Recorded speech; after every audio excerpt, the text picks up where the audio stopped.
This is Hino's Sport, bringing you that heat and that fire. All right, y'all. Listen. Tony Harrison, you know what I'm saying? He basically did bring the best out of Jermell Charlo. And you got to give Tony Harrison credit for that. You know what I'm saying? Because in both fights, although Tony Harrison, like I said before, in the first fight, he was only going to give you the best that he could. This fight right here was not like the first fight. In the first fight, he was better. So, Hino's Sport was right in that aspect. But nevertheless, Tony Harrison did not give a lackluster performance. You still got to give credit where credit is due. Tony Harrison did come in there, showed up, showed out, and delivered the goods so that we can get an entertaining fight. Because it's not like Jermell Charlo just went ahead and knocked him out early. This wasn't no Jermell Charlo versus Jorge Cota. Clearly, it was a different level, and we got to give credit where credit is due. But what people need to understand, and the truth of the fact of the matter is this: I'm glad that possibly we may be getting the next fight, Jermell Charlo versus Julian Williams. That fight right there is going to be even a more impactful fight, because what people need to understand is Julian Williams hits you with everything in the kitchen sink, man. Let me say it again. He hits you with everything in the kitchen sink. This is how he fights. This guy will step on your foot. This guy will, you know what I'm saying, use his elbows, you know what I'm saying, to get separation. This guy will use every tactic in the book to win a fight. Now, here's the thing with Julian Williams that's both a good and a negative. Although he will use every element, every arsenal at his table to try to basically disarm, you know what I'm saying, the detriments of an opponent, what people need to understand is this: it also works against him. We saw this when he fought Jermell Charlo. Now, clearly, Jermell Charlo is better than Jermell Charlo. But Jermell, what he's going to have to do is he's going to have to lean on Jermell Charlo again, like he did in the Austin Trout fight.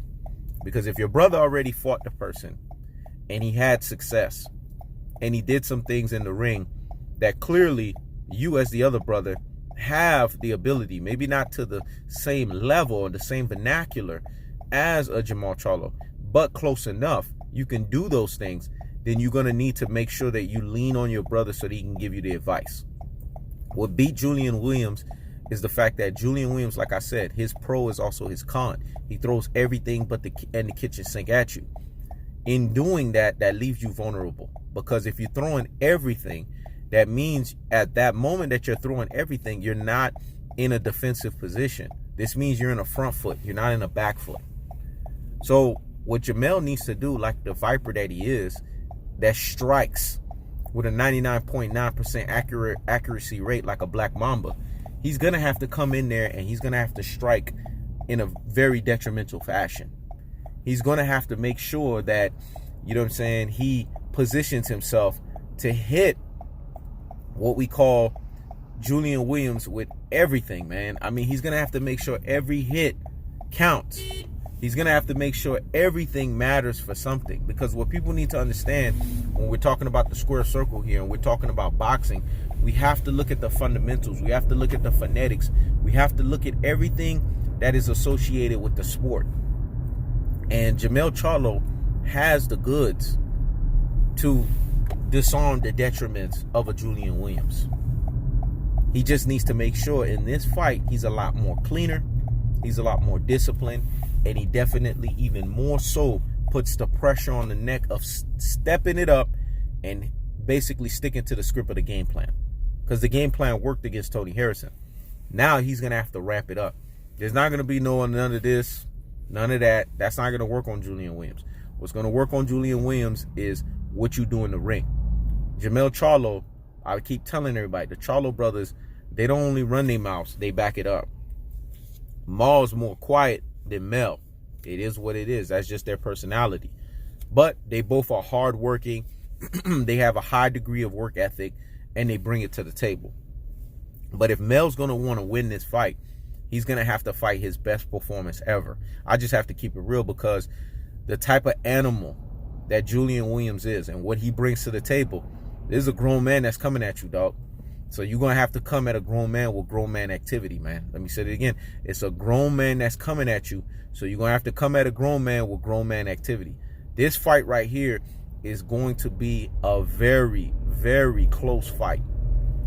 I'm still picking Jermell Charlo to win because I feel that Julian Williams, because of the fact that he leaves himself open by committing too much, I believe that Jermell Charlo can expose that. You know what I'm saying? I feel like he can exploit that weakness. That's the weakness with Julian Williams. That was the weakness that Jermell Charlo exploited, and it's still there via the blueprint. Mel's going to, like I have to say, lean on Maul, and he's going to have to bring it. He's going to have to be like this, and he's going to have to be about that. Let me say it again. He's going to have to be about this, and he's going to have to be about that. Because let me tell you something about these Philly cats, man. They hardcore. You know what I'm saying? Just like we know the Texas cats are hardcore, those guys are hardcore. They're cut from another cloth as well, too. You're going to have to put them down, man. You're going to have to put them to sleep.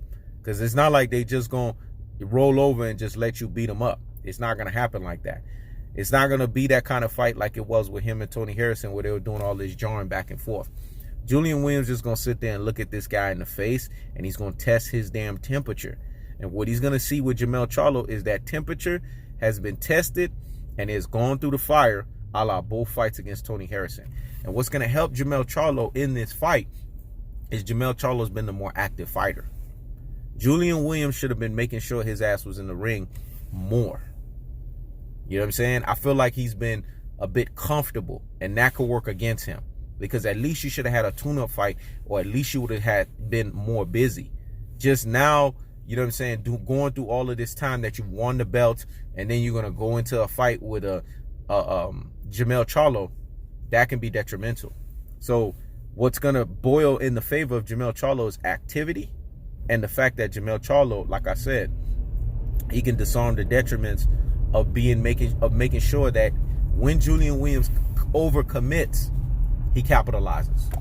So this is going to take form in the presence of counterpunching.